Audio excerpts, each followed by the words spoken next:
할렐루야. 오늘 주일 예배에 나오신 여러분들을 주님의 이름으로 환영하고 축복합니다. 우리 서로를 바라보시면서 이렇게 축복했으면 좋겠습니다. 예수님 때문에 행복합니다.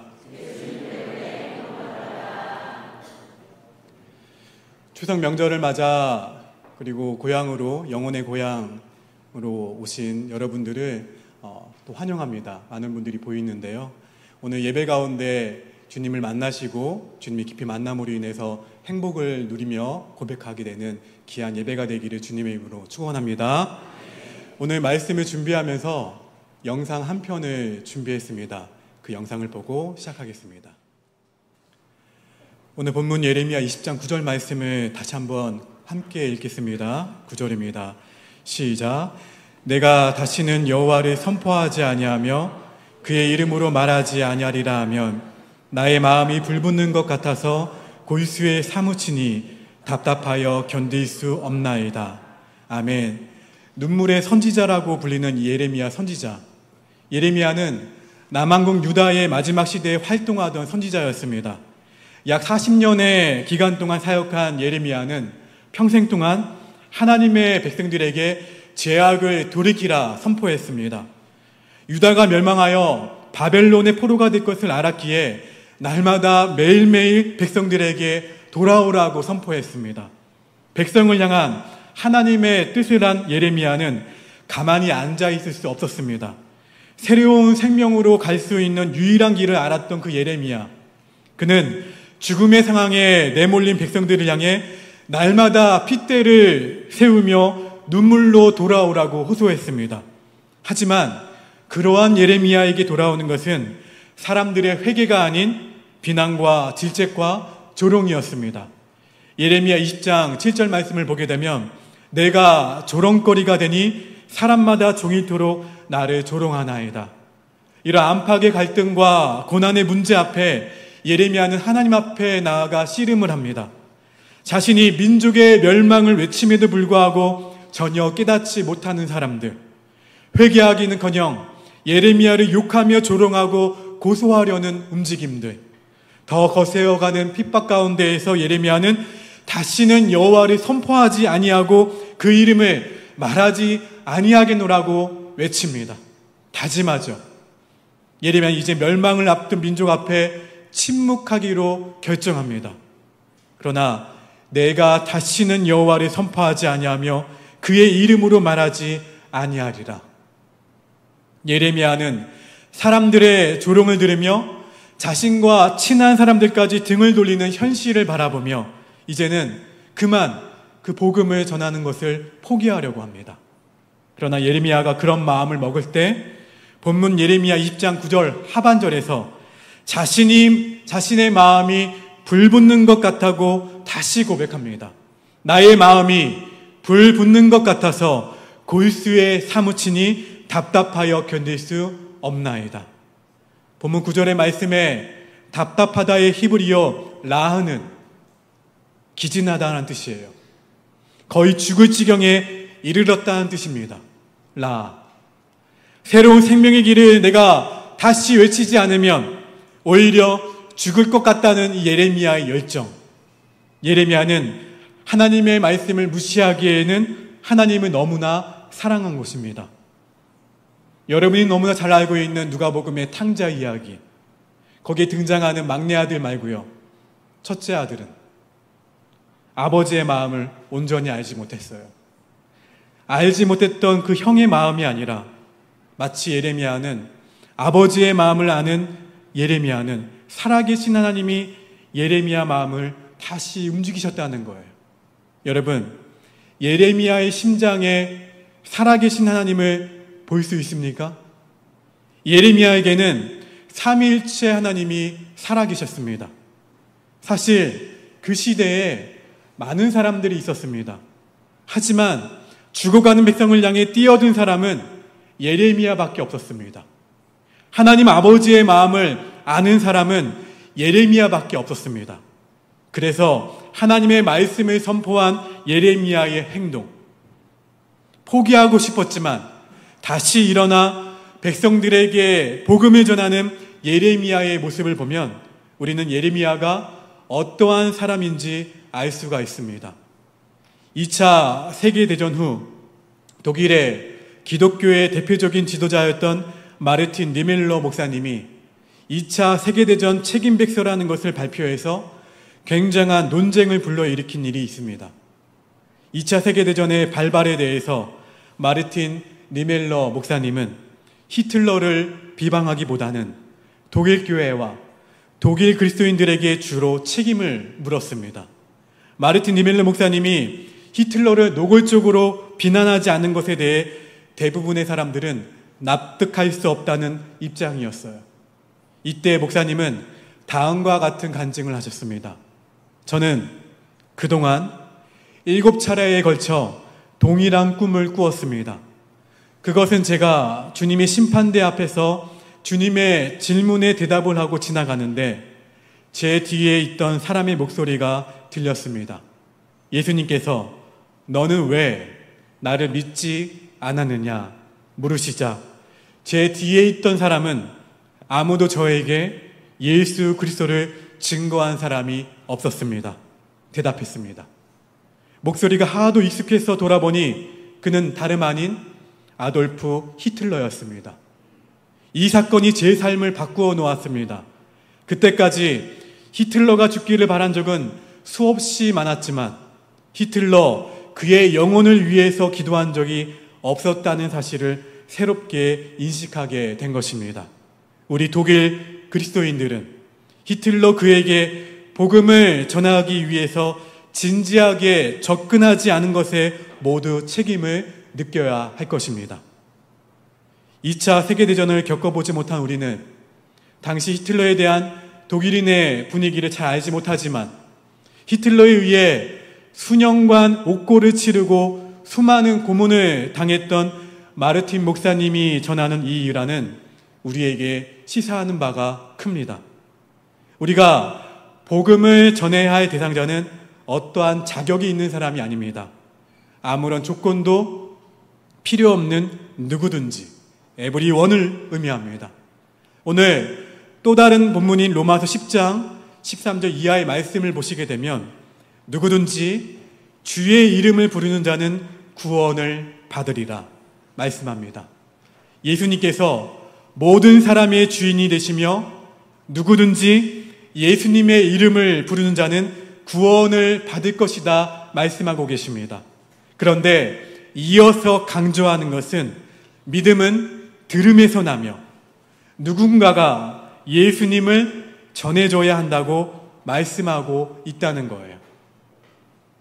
철학적인 사색을 하다가 예수님을 만나는 것이 아닙니다. 하늘을 바라보다가 하나님을 믿게 되는 것이 아닙니다. 누군가가 그 복음을 들고 전해야 한다는 거예요. 여기서 본문 로마서 10장 15절 말씀을 보면 보내심을 받지 아니하였으면 어찌 전파하리요. 그렇다면 복음을 전하는 것은 저와 같은 목사나 아니면 해외에 나간 선교사님들처럼 하나님의 특별한 부르심을 받은 사람에게만 주어진 임무일까요? 그렇지 않습니다. 예수님께서 부활하신 후 승천하실 때 우리 모두에게 뭐라 명령하셨죠? 가서 전파하라. 이 명령을 남기셨어요. 예수 그리스도를 영접한, 구주를 영접한 사람들은 모두 예수님의 복음을 전파할 의무가 있는 것이며 그 대상은 세상 모든 사람들입니다. 전파하는 자가 없이 어찌 듣고 그 사람들이 믿을 수 있겠느냐고 하면서 말입니다. 지금 이 순간 오폭교회에서 우리가 주일에 이렇게 교회에 나와 하나님께 예배드릴 수 있는 것은 몇 년 전이요? 128년 전. 바로 이러한 하나님의 말씀에 피와 땀을 흘려가며 순종하며 복음을 전한 사람들이 있었기 때문에 우리가 있는 거예요. 이게 무엇입니까?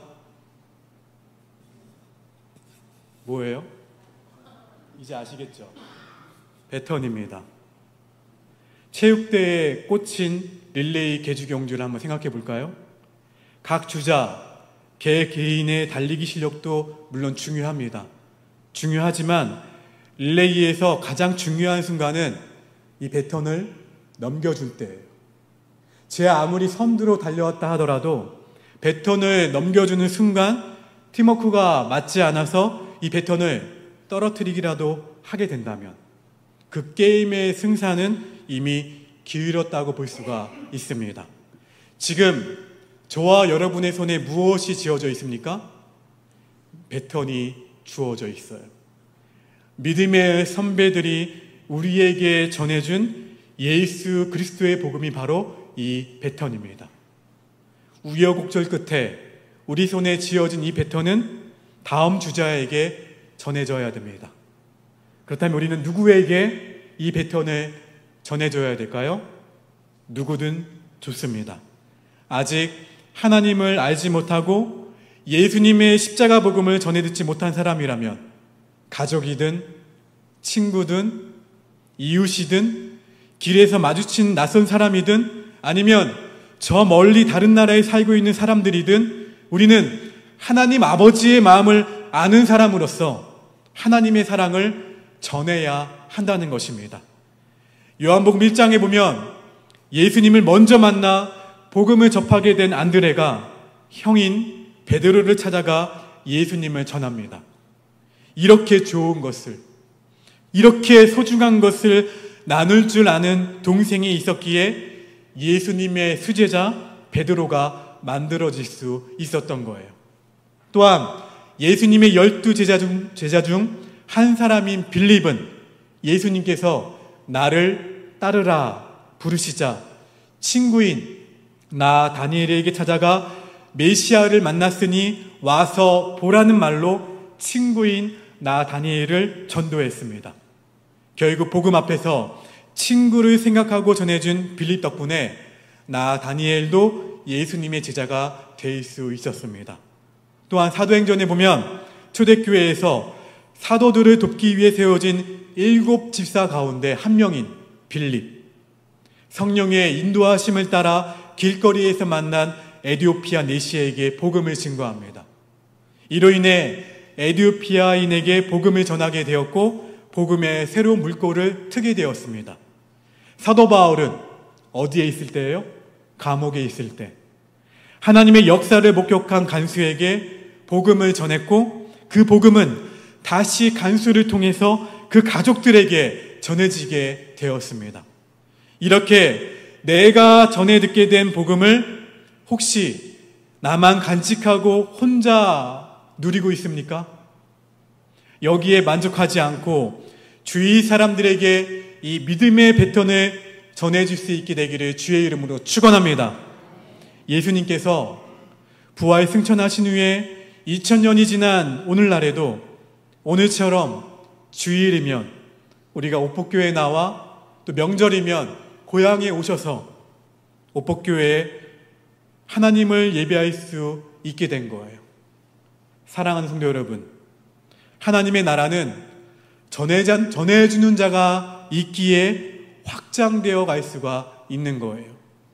지금 내 주변에 하나님을 아직 알지 못하는 이웃들은 없습니까? 우리 가족 가운데 예수님의 십자가 복음을 알지 못하는 사람은 없습니까?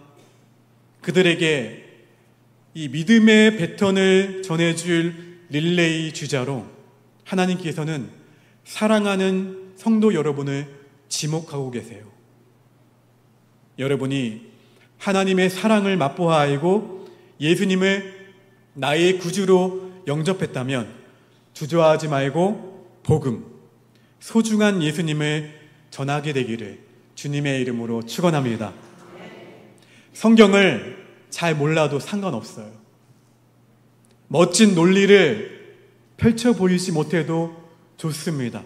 단지 지금 내 옆에 있는 사람에게 찾아가 그저 내가 누리고 있는 소중한 예수님의 따뜻한 사랑에 대해서 진실하게 나눠주시면 돼요.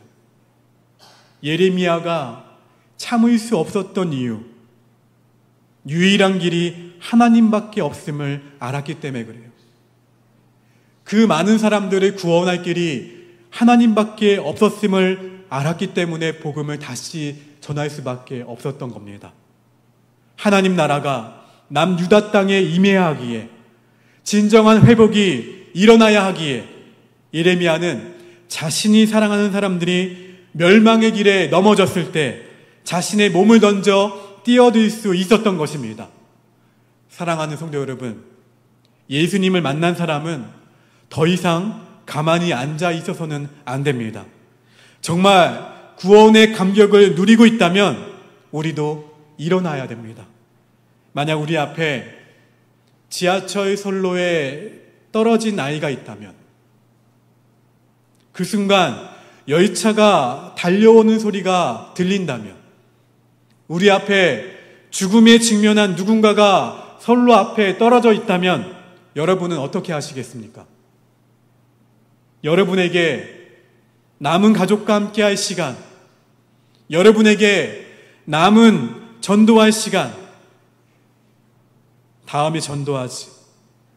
오늘은 피곤한데 내가 전도하지 않아도 누군가는 할 거야. 나는 바쁘니까 다른 사람이 하겠지. 나는 전도해봤지만 보통 내 말을 듣지 않던데. 우리는 전도할 시간에 다음으로 또 다음으로 미루곤 합니다. 다음에 하면 된다고 말이죠. 하지만 다음으로 미루기엔 남은 시간은 생각보다 많지가 않아요. 다시 묻습니다. 우리 앞에서, 우리 옆에서 예수님을 모르고 아무 의미 없이 살아가고 있는 사람들이 보입니다. 주위를 한번 살펴보세요. 우리는 소중한 예수님을 만나 이렇게 기쁜데 이 기쁨을 누리지 못하는 소중한 사람들이 보이지 않나요? 분명 그 사람들 주변에는 많은 사람들이 있습니다. 하지만 진정 그 사람들을 위해서 뛰어들어 예수님을 전해줄, 복음을 전해줄 사람은 그리 많지 않습니다. 사랑하는 성도 여러분, 우리의 마음을 움직이셔서 그 사람들에게 새로운 생명을 전하게 되기를 주의 이름으로 축원합니다. 성부, 성자, 성령 삼위일체 하나님이 우리와 함께 하십니다. 이제 나의 마음을 움직여야 하는 시간이에요. 은보다도 귀한 내 안에 소중한 예수님을 나누셔야 됩니다. 나와 함께 하시는 그 소중한 예수님을 부지런히 전하셔야 됩니다. 하나님의 기쁨을 위해 내가 할 수 있는 최선의 일, 전도입니다.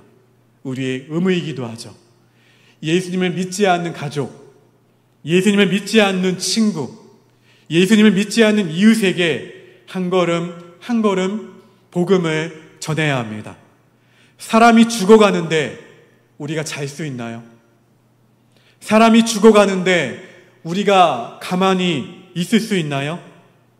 예레미야가 그랬듯이 비난과 무관심이 오더라도 포기하지 마시고 하나님 아버지의 마음을 아는 믿음의 사람으로서, 한 영혼을 사랑하는 믿음의 사람으로서 예수님이 주시는 불붙는 마음으로 태신자들에게 손을 내밀어야 합니다. 살아계신 하나님이 우리가 가는 그 길에 반드시 동행하시고 역사하실 것을 믿습니다. 남은 2주 용기와 열정으로 예수님을 믿지 않는 사람들에게 새로운 생명의 길을 알려주셔서 오복교회 창립 128주년 10월 8일 주일 예배에 그 태신자들을 초청하셔서 훗날 천국에서 영원히 우리 모두가 만나게 되는 축복이 있게 되기를 주의 이름으로 축원합니다. 마지막 영상을 보고 예배를 마무리하도록 하겠습니다. 가슴에 한번 손 한번 얹어 보실까요? 두 눈을 감으시고요. 아버지 하나님, 사랑하는 우리 성도님들과 함께 오늘도 생명의 말씀을 나누었습니다. 우리는 하나님의 언약 안에 있는 축복의 통로임을 고백합니다. 우리 모두가 태신자들에게 주님을 전했을 때 그 태신자들이 주님께 돌아오고 주님을 예배하는 역사를 우리에게 허락하여 주시옵소서. 기도하게 하시고 관심을 갖게 하시며 인내하게 하시고 복음을 제시하게 하시고 인도하게 하시사 아버지 하나님, 창립 기념 주일에 그리고 그때가 아니더라도 계속해서 주님을 복음을 전할 때 잃어버린 우리의 태신자들이, 나의 사랑하는 가족들이, 나의 사랑하는 이웃들이, 나의 사랑하는 자녀들이 주님께 돌아오고 주님께 예배하는 역사를 허락하여 주시옵소서.